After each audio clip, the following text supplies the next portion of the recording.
क्या एयरटेल के बाद जियो भी अपने रिचार्ज महंगे करने वाला है? कुछ दिन पहले ही हमने आपको एक खबर बताई थी कि एयरटेल ने अपने कुछ सस्ते रिचार्ज प्लान्स बंद कर दिए हैं, डिसकंटिन्यू कर दिए हैं। एयरटेल ने इस फैसले पर chamber of trade and industry यानी कि सीटीआई ने भी आपत्ति जताई थी। सरकार से सस्ते प्लान्स वापस लाने की मांग तक रखी गई थी।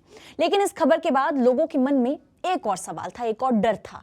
एयरटेल ने तो अपना जो सस्ता प्लान है हटा करके मिनिमम रिचार्ज जो है वो महंगा कर दिया, एंट्री लेवल रिचार्ज महंगा कर दिया।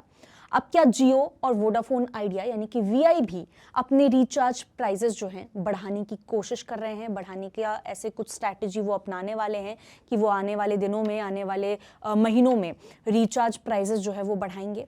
क्या आने वाले दिनों में मोबाइल चलाना और भी ज़्यादा आपके लिए महंगा होने वाला है?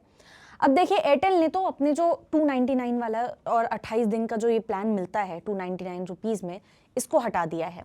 लेकिन जियो ने अभी तक 299 वाला जो प्लान है उसको नहीं छेड़ा है।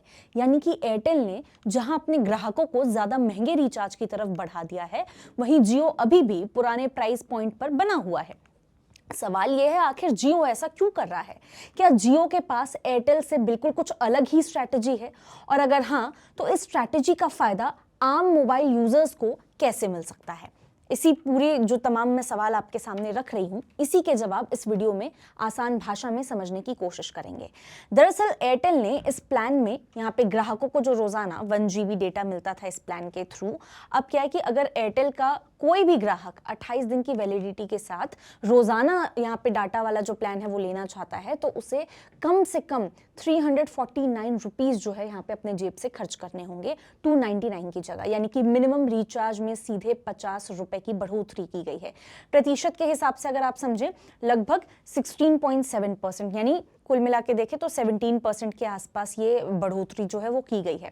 349 रुपीज़ वाला ये जो प्लान है, इसमें रोजाना आपको 1.5 GB डेटा और अनलिमिटेड 5G जैसे जो बेनिफिट्स है वो मिलने वाले हैं। लेकिन जिस ग्राहक के लिए यहाँ पे सिर्फ बेसिक जिसको ज़रूरत के लिए अपना रिचार्ज करवाना पड़ता है, 299 वाला रिचार्ज उसके लिए इनफ होता था। मतलब उसमें 1 GB आपको मिलता था रोजाना डेटा, वो इनफ होता था, कम खर्च भी लगता था। लेकिन अब उसके पास सस्ता ऑप्शन जो है वो खत्म कर दिया गया है एयरटेल की तरफ से, जो उसको सस्ता ऑप्शन अभी तक मिल रहा था। जियो ने अपना 299 वाला प्लान अभी भी जारी रखा है। इस प्लान में 28 दिन की जो वैलिडिटी है उसके साथ रोजाना 1.5 GB डेटा मिलता है आपको। यानी कि एक तरफ एयरटेल ने यहाँ पे अपना जो ऑप्शन है वो हटा दिया है सस्ता रिचार्ज वाला, दूसरी तरफ जियो उसी प्लान पर बरकरार है, उसी प्राइस पॉइंट पर बरकरार है। अब आम ग्राहक के नजरिए से इसको समझिए। मान लीजिए किसी व्यक्ति को अनलिमिटेड कॉलिंग, रोजाना कुछ डेटा चाहिए। पहले वो एयरटेल में 299 वाला जो रिचार्ज है वो करता था, लेकिन अब क्या है कि अब उसे यहाँ पे कम से कम 349 रुपीज़ खर्च करने पड़ रहे हैं। जियो के पास, उसके पास अलग ऑप्शन है। अगर वो जियो चूज करता है, 299 वाला ऑप्शन अवेलेबल है, प्लस 1.5 GB डेटा आपको मिल रहा है 299 में। अब ऐसे में ग्राहक के मन में सवाल आ सकता है कि हम कम कीमत में, जियो अगर मुझे ज़्यादा बेनिफिट दे रहा है, ज़्यादा मुझे यहाँ पे बेनिफिशियल लग रहा है, तो एयरटेल में जा करके 50 रुपये ज़्यादा मैं खर्च क्यों करूँगा? यहीं से इस खबर की जो असली कहानी है वो शुरू होती है। क्योंकि देखिए, टेलीकॉम कंपनीज जो हैं उनकी लड़ाई अब सिर्फ ये नहीं रही है कि किसका 5G तेज है, कौन ज्यादा डेटा दे रहा है। अब मुकाबला इस बात का है कि सबसे सस्ता यानी कि बेस रिचार्ज जो है किस कंपनी में कितना है। एयरटेल ने अपने सस्ते प्लान को हटा करके एक अलग रणनीति अपना ली है। इसके पीछे यहाँ पे जो मेन इसका रीजन बताया जा रहा है वो है ARPU बढ़ाना, यानी कि एवरेज रेवेन्यू पर यूजर। आसान भाषा में अगर आप समझें, एक ग्राहक से कंपनी को हर महीने औसतन कितनी कमाई हो रही है, इसका मतलब वो होता है। अगर पहले कोई ग्राहक जो है वो 299 का रिचार्ज कर रहा था, अब उसे 349 का रिचार्ज लेना पड़ रहा है, तो एयरटेल को उसी ग्राहक से यहाँ पे ज्यादा रेवेन्यू मिलेगा। जाहिर है, अगर बड़ी संख्या में ग्राहक महंगे प्लान यहाँ पे चूज करते हैं तो कंपनी की प्रति ग्राहक कमाई जो है बढ़ सकती है। जून तिमाही के अंत में अगर आप समझें तो एयरटेल का जो ARPU है वो 264 रुपीज रहा है पर मंथ का, जबकि जियो, अगर हम जियो का समझे, जियो के आंकड़े देखें तो जियो का करीब रहा है 215.8 रुपीज, और अगर वोडाफोन आइडिया की बात करें 177 रुपीज। मॉर्गन स्टैनली के एनालिस्ट जो हैं उनका ऐसा मानना है कि एयरटेल के इस कदम से उसके ARPU में यहाँ पे ग्रॉस बेसिस पर करीब 8 से 12 रुपए तक का फायदा हो सकता है। यानी एयरटेल की जो रणनीति है साफ है, कम कीमत वाले प्लान्स को हटा करके ग्राहकों को यहाँ पे हायर वैल्यू प्लान्स की तरफ ले जाना और पर जो कस्टमर है उससे ज़्यादा यहाँ पे कमाई करना। लेकिन फिर सवाल अब ये है कि आखिर जियो ऐसा क्यों नहीं कर रहा है? जियो भी तो उतना ही ज्यादा पैसा कमाना चाहेगा। दरअसल जियो के सामने फिलहाल एक दूसरा मौका है। एयरटेल के 299 वाला जो प्लान है हटाने के बाद ऐसे ग्राहक जिन्हें यहाँ पे सस्ता रिचार्ज चाहिए जियो की तरफ आकर्षित हो सकते हैं। जियो पहले से ही अपने टैरिफ्स को कॉम्पिटिटर्स की तुलना में कम बताता है। अब इसीलिए फिलहाल कीमत ना बढ़ा करके जियो अपने एग्जिस्टिंग कस्टमर्स को बनाए रखने के साथ साथ नए कस्टमर्स को भी आकर्षित करने की कोशिश कर सकता है। अब इस पूरी की पूरी लड़ाई में वोडाफोन आइडिया की जो भूमिका है वो भी काफी अहम मानी जा रही है। वीआई की भूमिका बहुत अहम मानी जा रही है, क्योंकि देखिए एयरटेल ने 299 वाला जो प्लान हटाया है, जियो ने उसे बनाए रखा है। वीआई के पास भी 299 का 28 डेज प्लान मौजूद है, जिसमें 1 GB डेटा जो है आपको रेगुलर बेसिस पे मिलता है 28 दिन के लिए। अब वीआई के सामने दो रास्ते हैं। पहला, वो एयरटेल की तरह अपने जो सस्ते प्लान हैं उनको हटा करके ARPU बढ़ाने की कोशिश कर सकता है। दूसरा, जियो की तरह 299 वाला जो प्लान है बनाए रखे और उन ग्राहकों को अपनी तरफ खींचने की कोशिश करे जिन्हें सस्ता रिचार्ज चाहिए। IIFL सिक्योरिटीज के जो एनालिस्ट हैं उनका ऐसा मानना है, अगर वीआई एयरटेल जैसा कदम उठाता है उसकी प्रति ग्राहक कमाई बढ़ सकती है, लेकिन अगर वो सस्ता प्लान बनाए रखता है तो उसके पास नए सब्सक्राइबर्स को आकर्षित करने का अच्छा खासा मौका भी है। हालांकि एयरटेल की जो स्ट्रैटेजी है उसमें एक रिस्क भी है।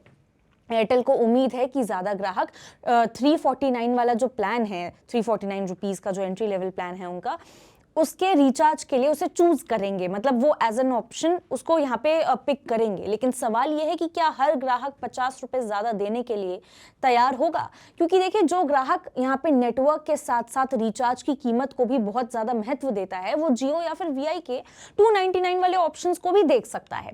इसीलिए अभी ये कहना बहुत ज़्यादा जल्दबाजी होगी कि एयरटेल के इस फैसले से सब्सक्राइबर्स कम होंगे या नहीं।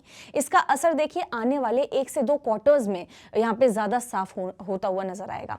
अब पता चलेगा कि यहाँ पे एयरटेल का जो ARPU है वो कितना बढ़ा और क्या कुछ यहाँ पे ग्राहकों ने यहाँ पे दूसरे नेटवर्क्स का रुख किया है या फिर नहीं।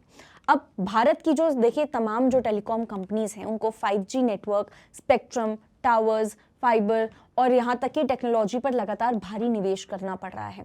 इसीलिए कंपनियों के लिए प्रति ग्राहक ज्यादा कमाई बढ़ाना बहुत ज्यादा जरूरी है। इसी वजह से आगे चल करके पूरे टेलीकॉम सेक्टर में फिर एक बड़ी टैरिफ हाइक की संभावना से इनकार नहीं किया जा सकता।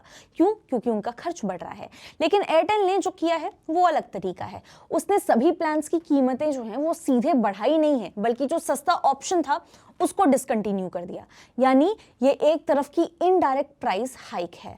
अब तो देखिए कुल मिलाकर के एयरटेल ने अपना जो 299 वाला जो प्लान है वो हटा करके ग्राहकों को 349 रुपीज और उससे ऊपर के जो प्लान हैं उसकी तरफ ढकेला है। दूसरी तरफ जियो ने फिलहाल 299 वाला जो उनका बेसिक प्लान है वो बनाए रख करके बिल्कुल अलग ही रास्ता चूज किया है। जियो की स्ट्रैटेजी मार्केट शेयर बढ़ाने, एग्जिस्टिंग कस्टमर्स को बनाए रखने और एयरटेल के सस्ते प्लान से प्रभावित जो ग्राहक हैं उनको अपनी तरफ खींचने की हो सकती है। और इसका सबसे बड़ा फायदा फिलहाल जो कंज्यूमर्स हैं उनको होने वाला है, क्योंकि उनको ये देखना है कि उनको सस्ते ऑप्शन की तरफ जाना है या फिर एयरटेल के साथ बने रहना है। अब देखना ये होगा कि क्या जियो आगे भी 299 वाले जो प्राइस पॉइंट है वो बनाए रखता है, क्या वीआई भी यहाँ पे सस्ता ऑप्शन जारी रखता है, या फिर कुछ समय बाद पूरी की पूरी टेलीकॉम इंडस्ट्री एक साथ रिचार्ज महंगा कर सकती है। लेकिन फिलहाल इतना तय है, एयरटेल ने प्राइस बढ़ा करके एक चाल जरूर चली है और जियो ने अभी प्राइस ना बढ़ा करके दूसरी चाल चल दी है। अब इस टेलीकॉम वॉर में कौन ज्यादा ग्राहक जीतता है और किसकी कमाई ज्यादा बढ़ती है, ये खैर आने वाले समय में ही पता चल पाएगा। आप इस बारे में क्या सोचते हैं? क्या कुछ हैं आपके थॉट्स? कमेंट करके जरूर बता सकते हैं। ऐसी और खबरों के लिए विजिट कर सकते हैं हमारी वेबसाइट money9live.com, सब्सक्राइब कर सकते हैं हमारा यूट्यूब चैनल Money9। मिलते हैं आपसे अगले वीडियो में, तब तक के लिए नमस्कार।